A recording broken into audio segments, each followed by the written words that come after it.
Thank you. Okay, so we were just talking in the back end that we wanted to make something very spontaneous. We understand it's already 4:30 in the afternoon. Adri is in Miami, which is around, what time is it there? 10:30 in the morning. So you have a Venezuelan, a Brazilian, and a Spaniard women on the panel, and we really want to make something fun today. So before we go into the details of what we wanted to talk today, I think that the first thing that we wanted to say is that we wanted to change the title. We were discussing about changing the title a little bit because if we're tired of women breaking ceilings and stuff like that, we really wanted to show you, and based on the experiences that we have, how you can make it happen and how, hopefully, we will see more women in the future doing crazy things just like the ones that you will hear next. So let's hear first about Adriana. A little bit about her experience and the multiple hats that she wears for a couple of minutes. Good morning. I couldn't agree more with you, Laura, and I think we should challenge the South Summit Conference to have this be the last panel that's made up of only women. I'd like to think that the reason that we're here has very little to do with us having vaginas and everything to do with us being super smart and badass ladies. The way I like to define what we do is that I run a company that's been around for about 100 years. We're an old company that does a lot of new things. I think we break the mold in many ways. I like to show, first of all, that leadership in family businesses in the hands of women is a very good idea in terms of diverse thinking. And that also the third generation is not going to be the one that makes it all disappear. So I think we're well on our way. Thank you, Adri. So Carolina, tell us a little bit about you, your experience all over the world as well, and anything else you want to share? Of course. No, and thank you for the South Summit for having me as well. I'm super excited to be here, although we were giving people a hard time about the title in the back. I'm Carolina. I'm a partner at EQT, at a part of EQT called EQT Growth, which we founded last year. Our thesis and our vision is to find the most ambitious founders in Europe at scale-up stage and have a fit-for-purpose team to help those founders scale and take over Europe, the world, space, whatever it is they want to do. We believe that there are going to be more companies getting to growth in Europe and that those companies are going to get larger and larger. Prior to being at EQT, I was a partner at the Vision Fund. Prior to that, I was a partner early stage at a venture capital firm called Atomico, which was founded by one of the co-founders of Skype. And I really believe both in the European opportunity, but also in being involved in businesses and helping entrepreneurs with the lots of things that happen along the way in what is often not a linear journey. And then, of course, I'm Brazilian, as you mentioned in the beginning. Yes, I think the fact that we are here with people that have been founding companies and investing in companies in Europe when you are originally from Latin America, both of you, I think it's fascinating. I have been following both of your careers very close, and it always, it's easier to see people from Europe going into Latin America or people from Europe going into other geographies, but it's harder to see people from the Americas looking into Europe. And I think that this year we are seeing more and more investors and entrepreneurs coming from North and South America into Europe and really making impact in those teams and building companies that are going beyond Europe. So going into Super Adri, she mentioned about her 100 years company, which you can imagine what a responsibility. But she has been a tremendous supporter of the Endeavor Network. She's like the hada madrina of Endeavor in many ways, and she was supporting Miami. But at the same time, she is investing in companies all over the world.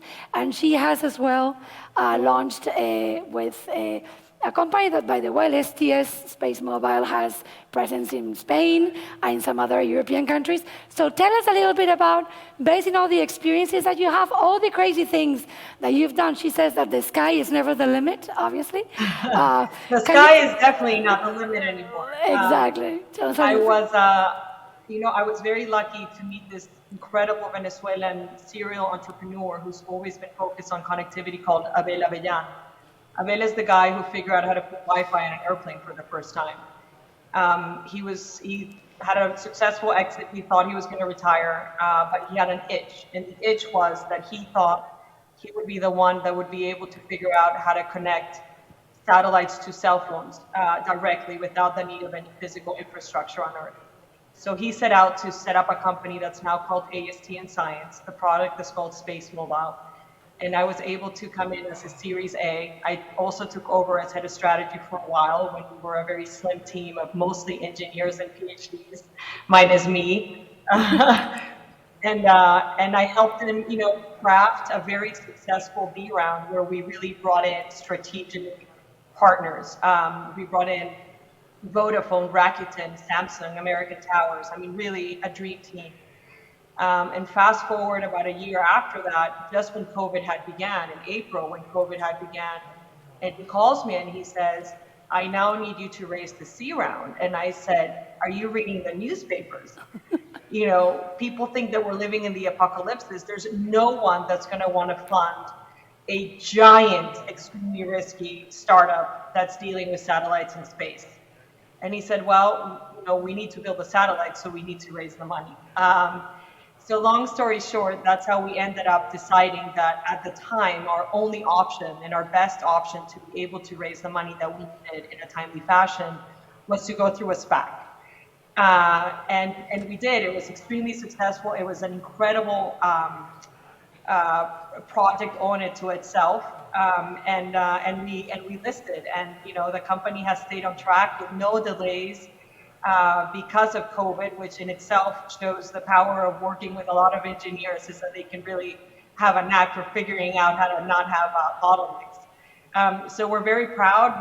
We're launching one satellite in March with SpaceX in Cape Canaveral, and after that, we'll be launching 120 satellites. Wow. And we're going to be able to connect every single person in the world that has a normal phone. So half of the world's population doesn't have access to broadband, and we're going to solve for that. And I'm convinced that this is by far the most important thing I will ever be able to do in my professional career, and I am extremely grateful that I can be part of something so seismic. Wow, so there's a little bit of inspiration over there for everybody here. You know how Adriana was supporting our entrepreneur from Venezuela and took it and built part of that story from Spain and from other countries in the European soil. So Carolina, your story is fascinating in many ways. So you're originally from Brazil, you start working, or you move to Europe, you start working with one of the most well-respected and fascinating funds, Atomico. So what's the transition from you from Brazil to London, Atomico, and then growing up and now thinking about building a growth fund based in Europe? Yeah, so the story is a little bit longer in that I moved from Brazil to the US. Oh, wow. I was super lucky to get a scholarship to study in the US, which really sort of opened a lot of the world up to me in many ways. And was able through that to work first with very mature businesses, and then through working with a very mature business that wasn't very tech-enabled, but that was trying to acquire very tech-enabled businesses, I realized that the puck was really going towards technology and that I really wanted to work with really early-stage companies, or companies that were being very ambitious in the technology that they were trying to build to change the world in ways that might seem crazy at first, but were really powerful. And then I just kind of shifted my entire focus and eventually ended up in London, and was very lucky because the ecosystem was starting to bustle, and it's just been super fun to watch that over the past 10 years. Wow. And now, so when you said that you're bullish on Europe, that you believe that the next big thing maybe, well, there are very many already in Europe, we have to say, but potentially will be funded by you, which I think is fascinating. So what are you most excited about? Is it countries in the north of Europe, southern Europe, Spain, Portugal? You know, is there anything specific? There's many entrepreneurs here Of course. listening to you. Is there anything in specific that you would say, if you're working on this, talk to me? So we are actually very thematic in the way that we invest, and so we really spend a lot of time thinking about the big trends in the big sectors, right? Like fintech, software, marketplaces. We organize ourselves by sector so that we can, be a little bit dangerous about how much we know about anything, and not be very generalist. And so what we love about Europe is that you can really be global from day one. You can start a company in Spain and Portugal and export that to other markets, and of course, easier said than done. But you do have that possibility, and you also have the possibility to leverage teams in different markets as well, and sort of build something that's then best of breed. So for us, we're hugely bullish on Europe. I'm very bullish in Iberia. I think I've come to South Summit for 5 years, maybe yes, more. You're one of the ones that have been coming every year. I've invested in Spanish company, as has EQT. Over the last year, EQT on the private equity and infrastructure side have made many investments, including Idealista, which is one of the big ones. Yes. And yeah. And so, we are here. We want to meet the most ambitious entrepreneurs. We can back entrepreneurs actually from seed through our ventures fund all the way through growth, which is where I sit, and beyond, because we have a public value fund as well as a private equity fund. And we really want to back these success stories. So it's very interesting because you both touch on something that I think is key right now, which is the talent, right? So even before the world went remote for the pandemic situation, you were already investing, both of you, in companies in both sides of the Atlantic. So now that this is coming like the most common thing, right? Where do you see, because you're sitting in London, you're sitting in Miami, you have companies all over the world, you too.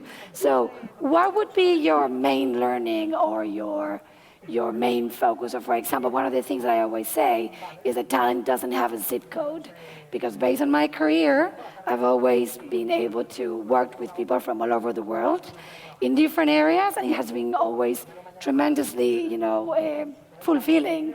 So that past of investing in those entrepreneurs that were in Sand Hill Road a bike ride away, I think it's over.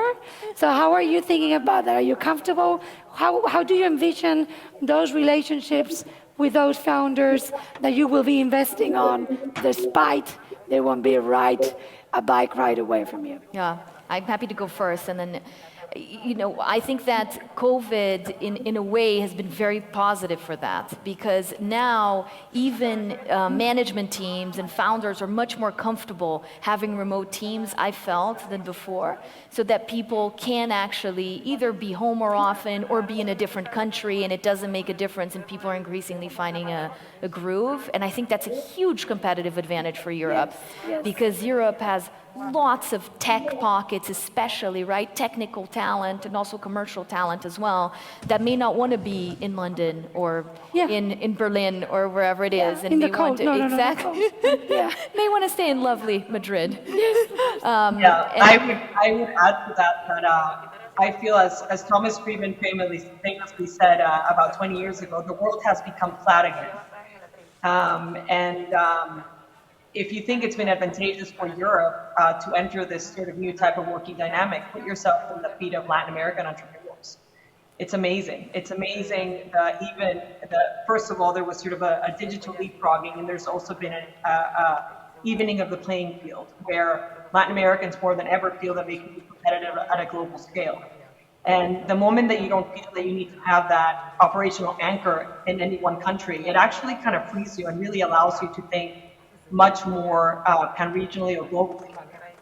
Suddenly, launching a business that's going to be in 5, 6, 10, 20 markets at the same time is not as difficult because you don't have that physical anchor that perhaps before was sort of an operational headache.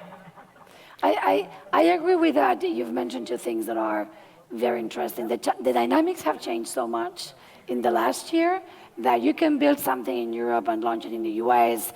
You have founders that are in the US that are launching somewhere else. You have people distributed so that when Europe sleeps, the US builds. When the US sleeps, Europe builds. Latin American talent is one of the biggest pools in software engineer in the world, which is one of the most sought after kind of roles right now. We're all crazy looking for software engineers. Brazil, Venezuela, Colombia, Mexico, everywhere. So I think we are lucky to be here in this moment where kind of like we are defining the next dynamics in years to come. And so before we go, I wanted to... And can I add just one more thing Yes, as well? of course. Because I think talent has become flatter and more accessible, but so has capital. Yeah. Because 10 years ago, you used to hear a lot, you have to move to the valley, or you have to Yes. travel to the valley, and entrepreneurs have to do a tour, take 2 weeks off their business to go meet everyone. And I think now everyone can get on a Zoom. And I think that's been a huge competitive advantage, especially in places like Latin America, to go back to Adriana's point, where there was historically a liquidity issue, especially in later rounds. And now more Everybody people, wants to invest in Latin Exactly, America. It's exactly. like That's been huge. Great. So before we go, what are the advices? So we have a lot of entrepreneurs here, a lot of investors as well. So based in your experience, what are kind of like the key learnings that you have over your career that you would love to share, or the pieces of advice, if we can call it that way, so that people can take with them after this fun panel? So who wants to go first? Adri, do you want to go first? I'm happy to go. I think a few things. I think if I'm wearing my investor hat, I would say what has become most and most important is to sort of figure out where you are in your investing career. If you wake up and you realize that you're now a grown-up, you have to have grown-up responsibilities in terms of how you're investing. And that usually has a lot to do with transparency and expectations, right?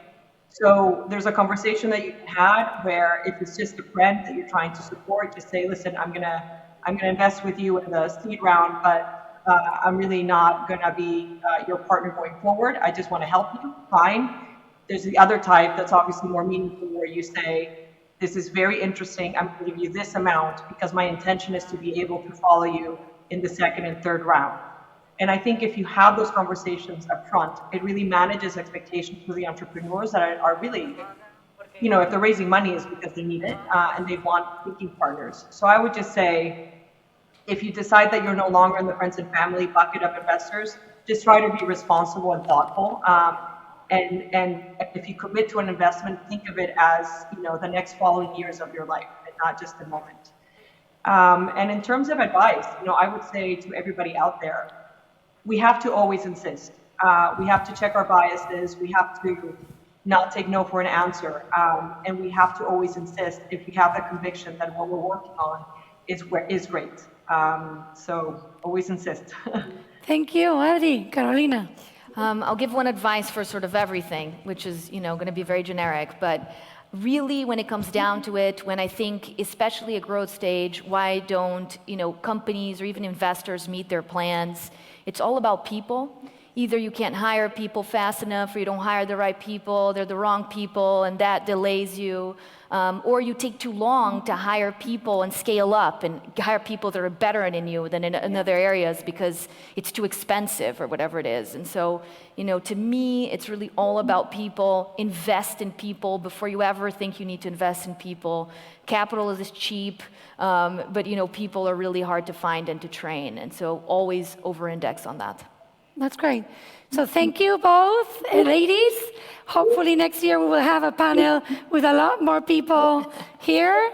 And I hope that you understand the messages from these rock stars. And we hope to celebrate next year many more adventurous stories from founders, European, Latin American, and American here at South Summit. Thank you, everyone. Adiós.